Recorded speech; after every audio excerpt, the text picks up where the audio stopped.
Regarding discourse analysis, there are several differences between spoken and written language which have consequences for this field. We are going to start addressing the grammatical intricacy and spoken discourse. The first commonly held view is that writing is more elaborate and structurally complex than speech. According to the renowned linguist Michael Halliday, speech is no less highly organized than writing.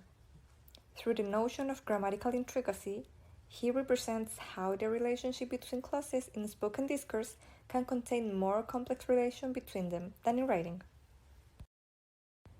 The second one is the lexical density. When we talk about lexical density, we are referring to the ratio of content words to function or grammatical words within a clause. Halliday claims that written discourse tends to be more lexically dense than spoken discourse.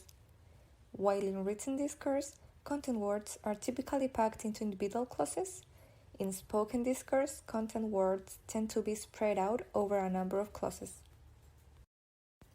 Next, we have the nominalization.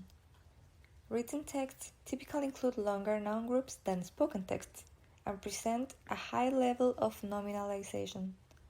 That is, where actions and events are presented as nouns instead of verbs.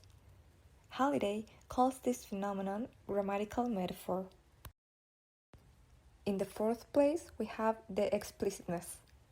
A further commonly held view is that speech is less explicit than writing. Explicitness depends on the purpose of the text and is not an absolute.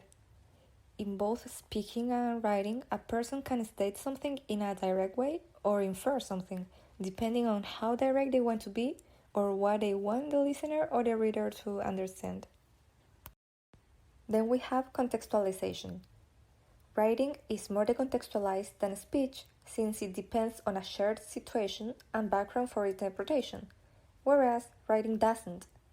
This is generally true if we are talking about a conversation, but it is not about speech and writing. For instance, spoken genres like academic lectures do not show a high dependence on a shared context, while written genres such as personal letters do.